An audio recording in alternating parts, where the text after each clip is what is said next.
Hola muchachos, ¿cómo están? Estamos pues por un lado contentos, por un lado tristes porque bueno, hoy es nuestro último día del reto del libro de jueces. Nos ha dado mucho gusto el llegar hasta todos los jóvenes del presbiterio, aunque les voy a confesar una cosa, no estoy muy seguro de cuántos jóvenes se conectaron, no estoy muy seguro de cuántos jóvenes les llegó este estudio.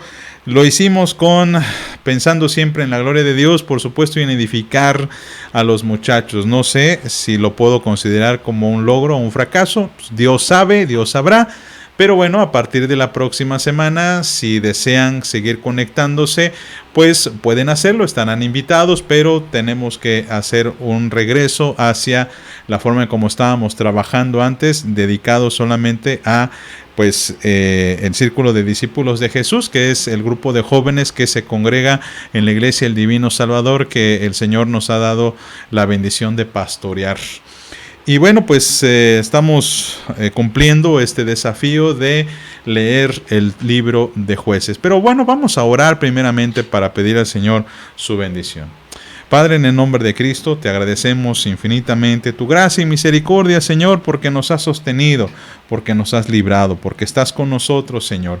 Gracias nuevamente por lo que estás haciendo en nuestras vidas.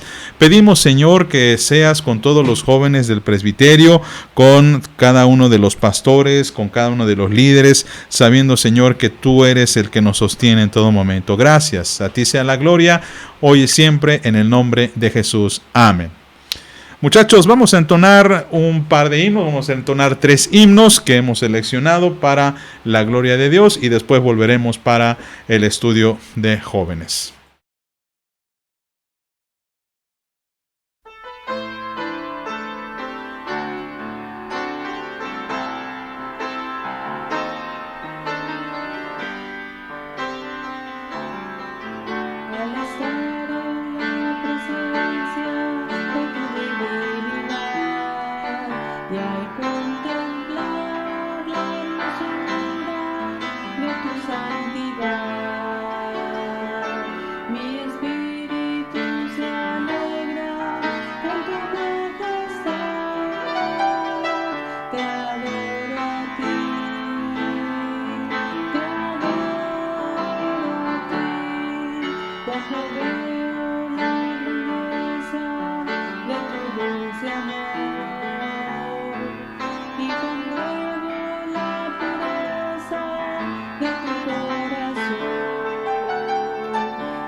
Muy bien, muchachos, pues ya estamos últimos capítulos del libro de Jueces.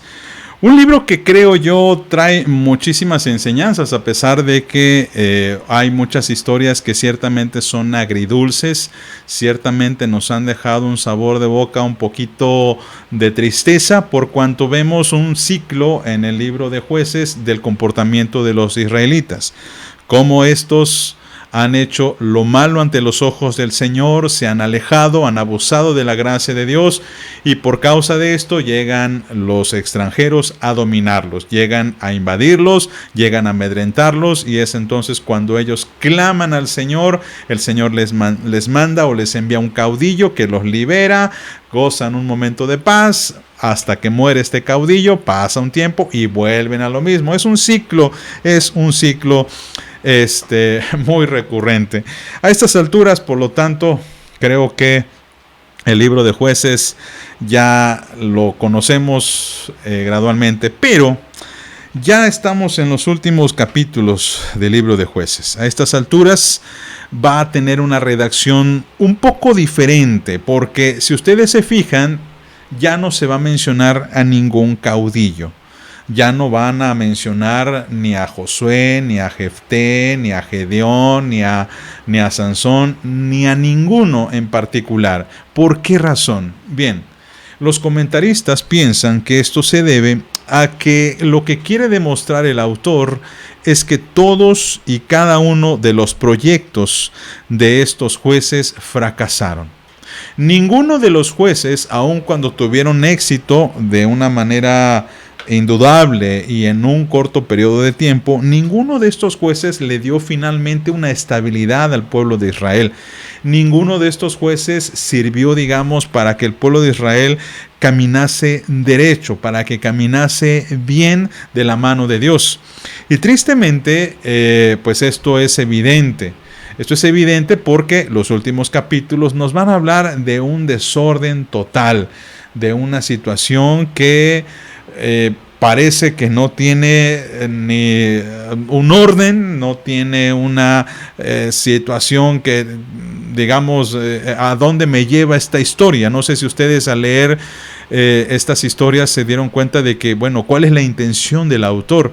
Y el último versículo es el evidente para entender todo este relato.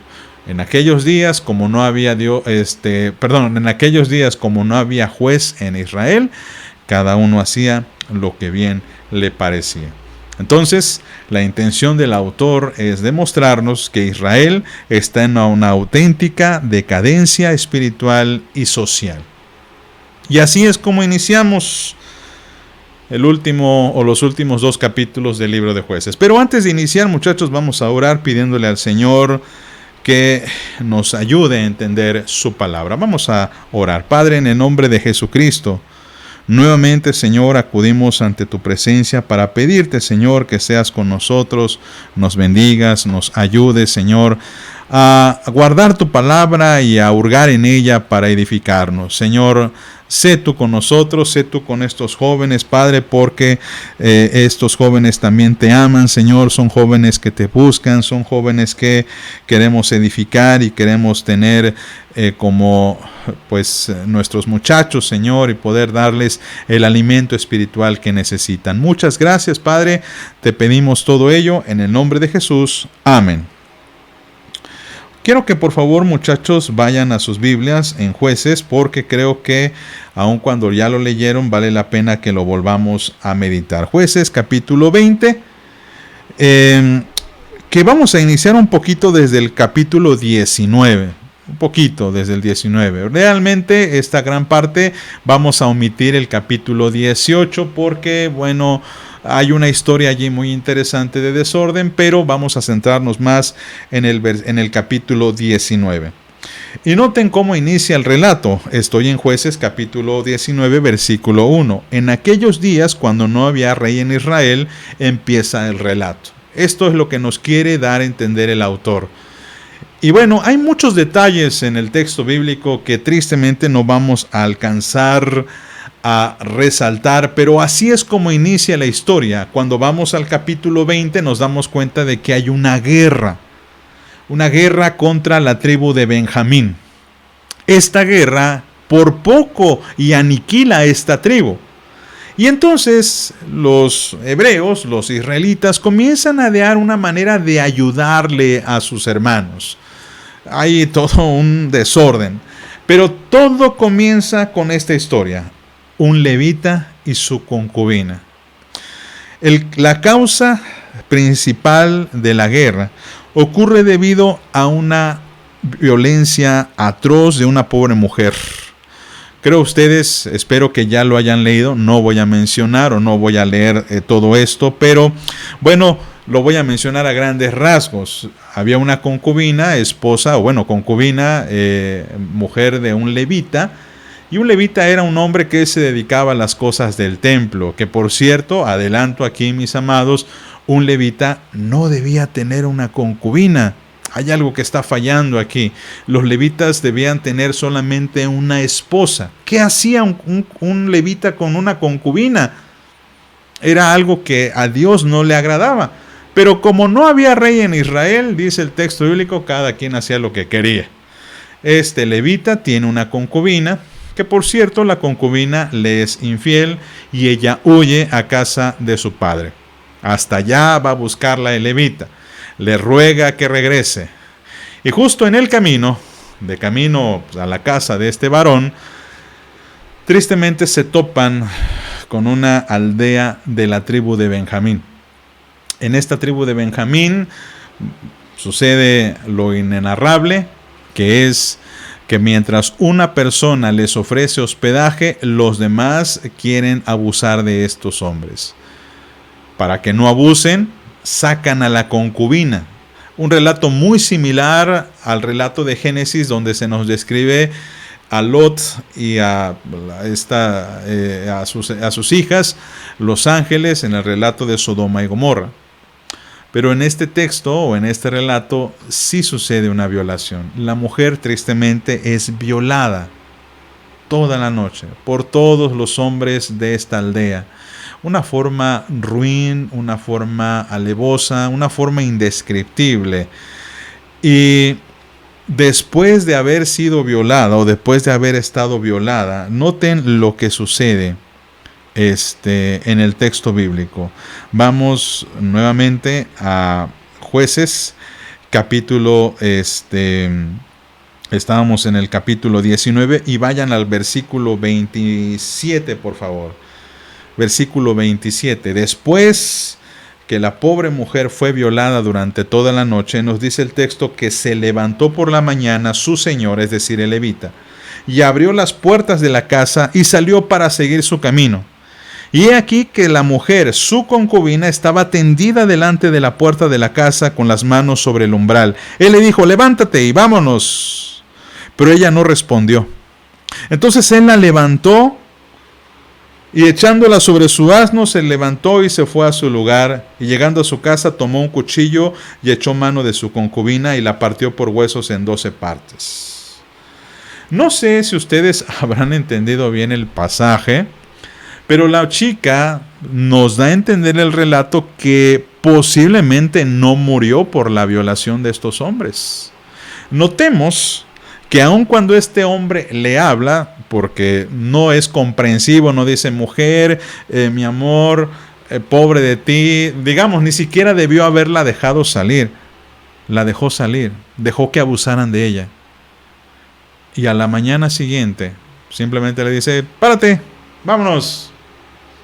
¿Es esta la forma de hablarle a una mujer que se supone es tu amada? Obviamente esto Dios lo reprueba. Esto no es lo que Dios quiere, debo decirlo. La perversión del pueblo de Benjamín solamente es comparable con la perversión de este hombre, que no solamente la dejó salir en la noche, sino que le habla la mañana siguiente como si cualquier cosa hubiese pasado. Vente, vámonos. Y fíjense que dice el texto bíblico en el versículo 29 que llegando a su casa tomó un cuchillo y echó mano de su concubina. Esta expresión de echó mano es muy ambigua. Se puede dar a entender de dos maneras. Por un lado se piensa que esta mujer sí murió a causa de la violación de estos hombres. Pero hay quienes dicen, hay quienes señalan que realmente este varón la mató a propósito. Tristemente, el pasaje es tan ambiguo que no podemos determinar con exactitud qué es lo que pasó realmente con esta mujer.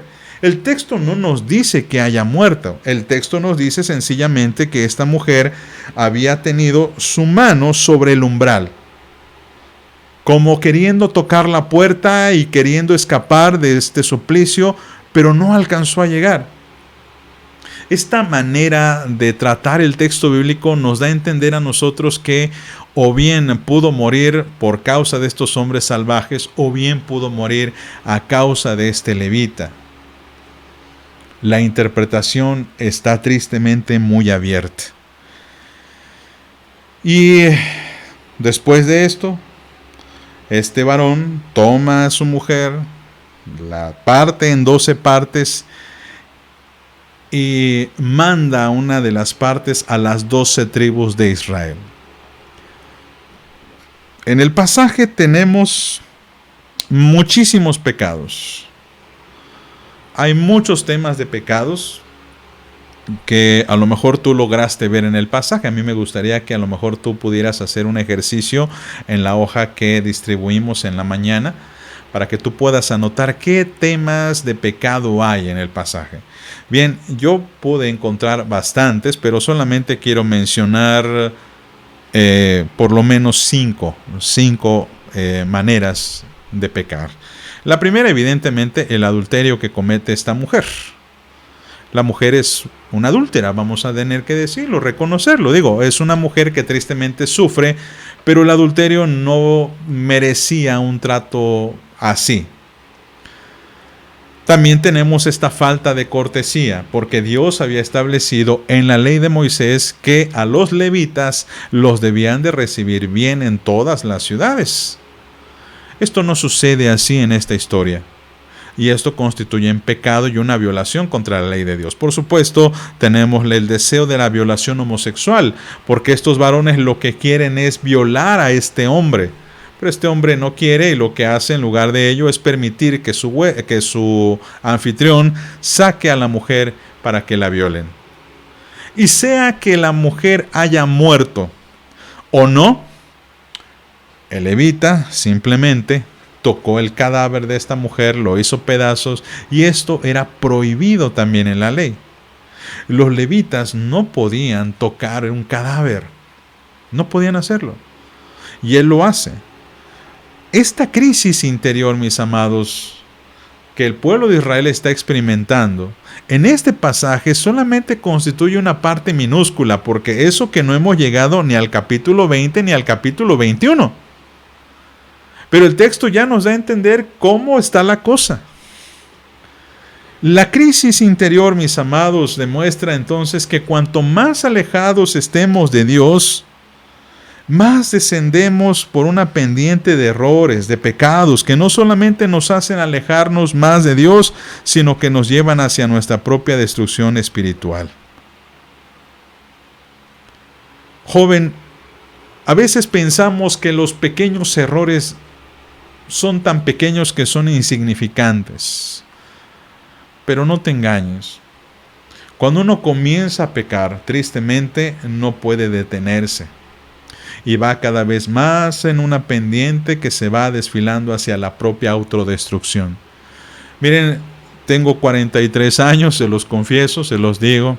Y a lo largo de mi corta o larga vida, según como vean ustedes, he visto desfilar a muchísimos jóvenes, amigos míos, personas que he conocido, jóvenes que he pastoreado, que tristemente por un pequeño error que cometieron y que pensaron era insignificante, lograron destruir sus vidas.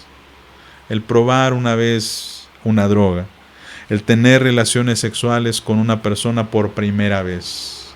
He conocido personas que con una sola vez que tuvieron intimidad sexual con alguien, se contagiaron de alguna enfermedad. Conocí personas que por tener contacto sexual una sola vez con su novio, salió embarazada.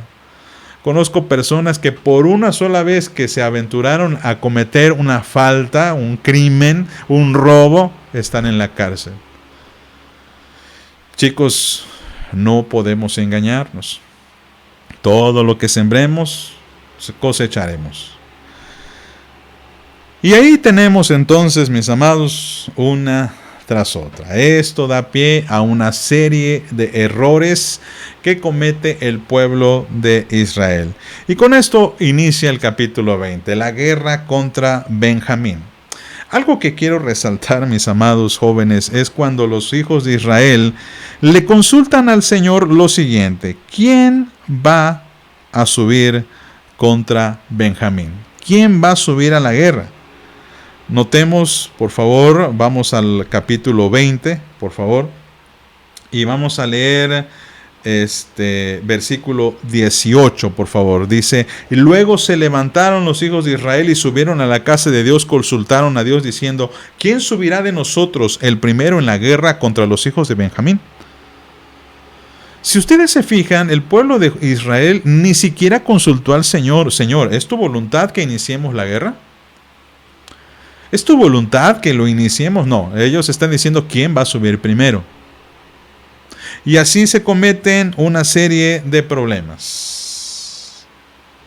Se comete una serie de situaciones.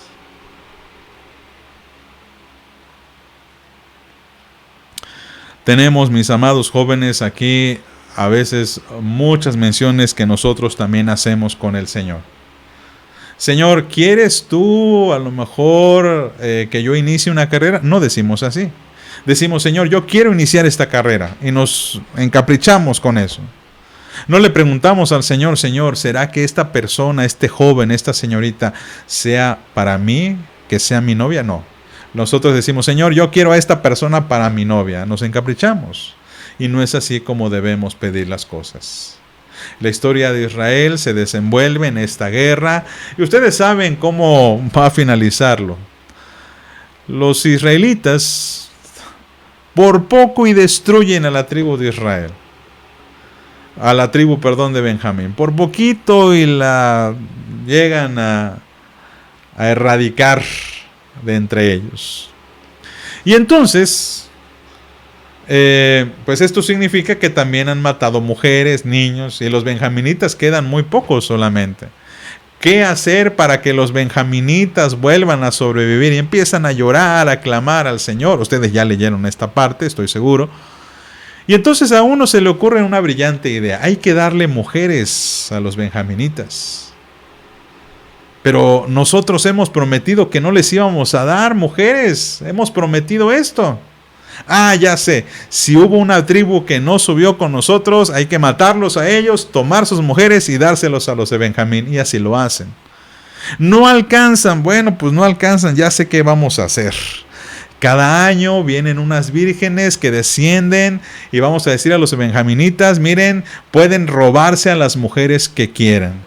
Y el problema es muy irónico, porque todo inicia, tristemente, amados, todo inicia por el maltrato de una mujer y se resuelve mancillando a otras mujeres. ¿Se dan cuenta cómo el libro de Jueces nos va diciendo que el pecado de Israel va una tras otra, tras otra y tras otra? Por eso decía, mis amados, hace un momento, que si tú cometes un error, por muy pequeño que sea, no debes no debes de restarle importancia. Debes estar atento, porque por un pequeño error se puede caer en destrucción. Un pequeño error puede inclinar una balanza para que tú mismo seas destruido. Y esto nos lleva, mis amados, a la última o el último versículo de este pasaje. En aquel tiempo, como no había rey en Israel, cada uno hacía lo que bien le parecía. Y tristemente, muchachos, vivimos en tiempos donde los jóvenes quieren hacer lo que quieren. Quieren hacer lo que desean. Quieren hacer lo que su corazón les incline. Por eso nos interesaba leer el libro de Jueces, porque vemos a través del libro de Jueces una historia de un pueblo sin rey. Una historia de un pueblo que no le gusta ser gobernado y que, eso sí, cuando tienen problemas recurren a Dios. Y cuando tienen luchas, recurren a Dios. Pero después, cuando todo parece estar en calma, regresan a las viejas prácticas, regresan a los viejos vicios, regresan a las viejas costumbres. Y esto, por supuesto, deriva en más errores. ¿Qué podemos aprender de todo este libro? ¿Cuál es la lección, jóvenes, que tienes tú o que encuentras tú en este libro? El pueblo de Israel, debemos recordar, era el pueblo escogido de Dios. Pero eso no le evitó cometer una cantidad de errores. Eso no les evitó el que cayeran en un declive espiritual. A veces tenemos una idea demasiado presumida, debo decir, ante la vida como cristianos. Decimos, Dios está conmigo, Dios me protege, Dios me bendice, nada me va a suceder. Pero esto a veces no es así. ¿Por qué? Porque nosotros mismos nos desviamos de los caminos del Señor. El libro de Jueces es lo que nos quiere enseñar y nos quiere advertir. Recordarás que en un inicio de estos estudios dijimos que en algunas ocasiones los escritos bíblicos están para advertirnos, para decirnos lo que no debemos hacer. Y no debemos hacer como Jefté, por ejemplo, de prometer a Dios algo a la ligera sin conocerle, que no debemos ser como Sansón, que descuidó su relación con Dios y cayó en pecado y tristemente cayó en desgracia. No debemos hacer, mis amados, como estos israelitas que no se preocuparon por expulsar a los pueblos extranjeros, sino que permitieron que estos pueblos los influyeran. Por eso el libro de Jueces se escribe para nosotros. Se escribe para que evitemos los errores que cometieron en el pasado, a fin de que no seamos como los israelitas que se llevaron o que se dejaron llevar por influencias paganas o extrañas a la voluntad de Dios. Jóvenes, de ustedes depende el formar una historia distinta a la del pueblo de Israel. De ustedes depende que no caigan en los mismos errores que el pueblo de Israel. Así que una pregunta como para ir concluyendo sería, ¿quién es tu rey, joven? ¿Quién gobierna en tu vida? ¿A quién le das cuenta de tus actos? ¿En qué basas tus decisiones? ¿Quién es el amo de tu vida? Y si algo aprendiste a través de estos estudios, me gustaría poder saberlo. Me gustaría que me escribieras a mi correo, me gustaría que me escribieras a mi celular. Voy a dejar los contactos en la descripción de este video. Me gustaría que me contaras qué aprendiste de todo este curso, porque lo que nos interesaba precisamente era que Dios fuese tu rey. Y quiero concluir precisamente con este texto. Hechos 16, versículo 31, que dice así: cree en el Señor Jesucristo y serás salvo tú y tu casa. Porque lo que Dios quiere en tu vida, lo que Dios quiere para ti, es de mucha bendición, es de mucha salvación. Pero tú tienes que creer primeramente, tienes que entregar tu vida a Cristo. Si no lo has entregado, este es un bonito tiempo para hacerlo. Vamos a orar, muchachos, y a dar gracias a Dios por lo que hemos aprendido hasta el día de hoy. Señor, en el nombre de Cristo, estamos contentos, Padre, de que nos has dirigido a través de este itinerario por la lectura del libro de Jueces. Señor, sabemos que aún faltan muchas cosas por aprender, por hurgar, por comprender, pero pedimos, Señor, que tú nos sigas bendiciendo y nos sigas ayudando, Señor. Bendice a los jóvenes, especialmente a todos aquellos, Señor, que están en alguna situación de problemas, de aprietos, Señor. Te pido, Dios, por sus pastores, te ruego por sus padres, te pido por sus amigos, por sus consejeros. Sé tú con ellos, Señor, y gracias por lo que estás haciendo.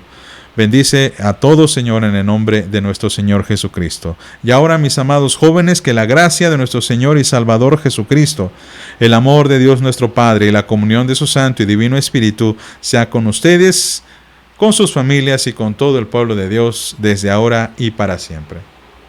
Amados muchachos, que el Señor les bendiga. Les agradezco mucho que nos hayan sintonizado y estaremos pendientes, si ustedes desean, el próximo sábado con un nuevo estudio. Que el Señor les bendiga. Muy bonita tarde.